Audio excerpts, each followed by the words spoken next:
Hello everyone and welcome back to my channel BethChatsBooks. Now today I am going to do the Booktube watching tag. Now I was tagged in this by Simone and the original creator of this tag was Harriet Rose, so I'll link both of their channels down below and both of their versions of this video so you can go and check that out at your leisure. But without further ado, I'm just going to get straight stuck into the questions. So question number 1 is, how many channels are you subscribed to? So I tried to look for a definitive number, but I just couldn't look on my iPad and get an overall number.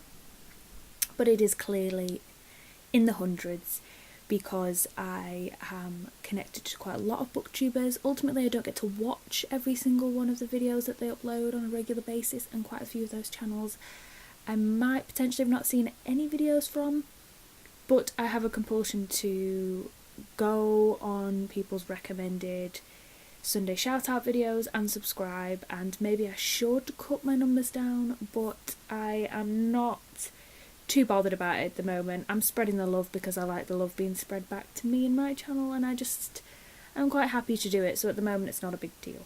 And then question number 2, when do you normally watch Booktube? So I normally watch it in the evenings when I have any spare time, but mostly now the evenings for me are spent catching up on reading, and I've just started a online counselling course, so that's also extra reading for that course and weekly prep. So I'm not doing as much Booktube watching as I would like, but predominantly most of my Booktube watching is in the weekends when I have cleaning to do. I put my earbuds in, and as I clean I listen to some videos.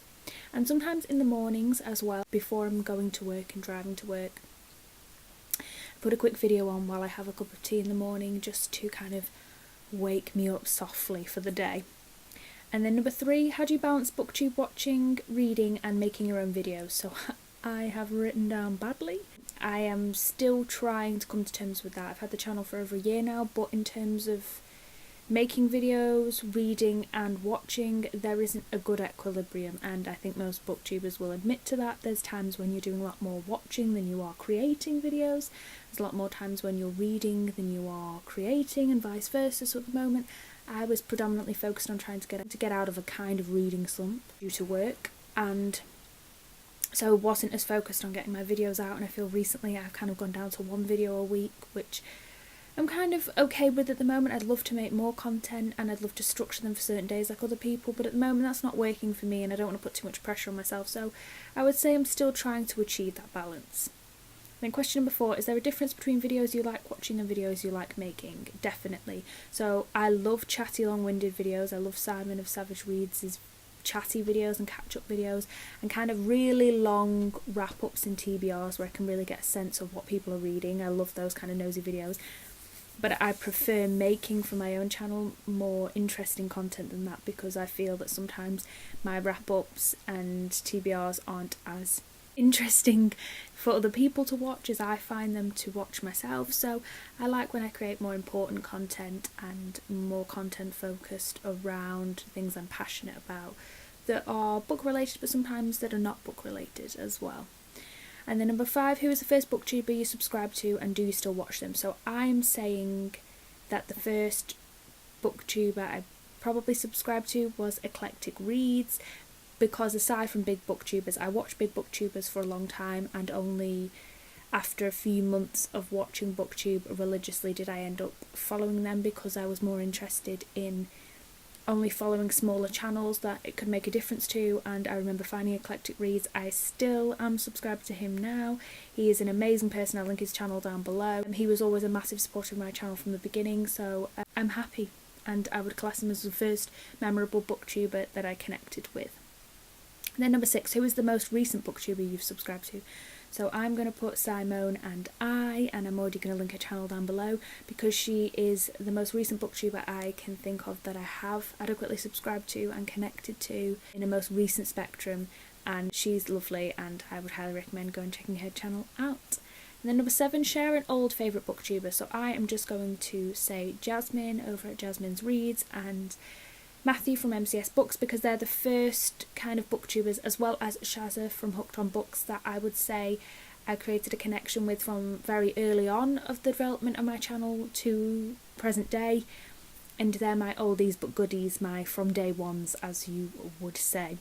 And then number 8, share a new favourite booktuber. I am going to pick Jason from Old Blues Chapter and Verse, because although he isn't a new booktuber, I have quite recently followed his channel, subscribed, watched a load of his videos, because a lot of my favourite booktubers really rave about him, and I recently did his tag video of the top 10 favourite books, so I think he is quite new on my wavelength and I just love his videos. He's fantastic, so I'll link his channel down below.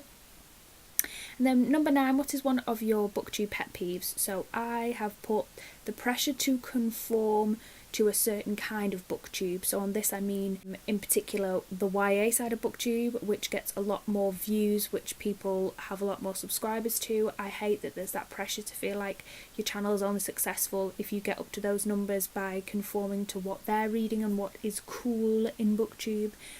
And also the pressure to kind of be able to be all things to all people in terms of being able to do readathons and create new tags and do new things and still have a very fulfilling life. At the moment I'm really struggling for that balance because there's so much I want to do with booktube, but ultimately there is a limit of what you can do with booktube when all these other time constraints and life constraints get in the way. If it was a full-time job for me, I would be able to create amazing content, but I have a full-time job, I have commitments, I have other passions, and so I think that's the worst thing about booktube, the pressure to feel like you have to be everything and kind of kicking yourself when you cannot achieve that. At the moment I can only achieve comfortably one video a week, and I know that will affect my subscription growth because people want to see more content.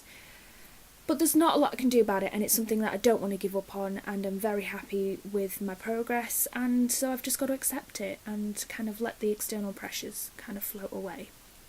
Then number 10, what have you learned from watching other booktubers? I've learned so much, but most importantly, I have learned how to be a better booktuber. I have seen some amazing original content from booktubers. I have seen some of their strategies for how to cope, and so every once in a while it's so lovely to check in with booktubers and see how they also are juggling all things, because there's quite a lot of booktubers, for example Dane over at Dane Reads, who seems to juggle it all beautifully and effortlessly, and so watching his videos sometimes is quite cathartic to see how well structured his life is, and it kind of motivates you to want to structure your life a little bit better. And then there's some amazing channels like Lauren from Lauren in the Books and Simon from Savage Reads, which I've mentioned previously, but I find him very endearing because his videos are kind of a little bit of a hot mess, and he's quite quirky and his videos are very long-winded, and it makes me feel better because his style is quite similar to my style, and obviously he has quite a big fan base, so fingers crossed that the eccentric, chatty, rambly videos are going to go back into fashion. Then number 11, which is optional, tag some of your favourite booktubers. So I'm going to tag Laurie Dawson, Hooked on Books, Anthony Andrews, Wild Reads, Charles Heathcote, and Snow White and the Seven Shells, but I'm also going to tag anybody else who wants to participate in this tag and who hasn't. So thank you guys so much for watching this video. Please hit the subscribe button if you want to be alerted for when any of my future videos come out. And I'll see you very soon. Bye now.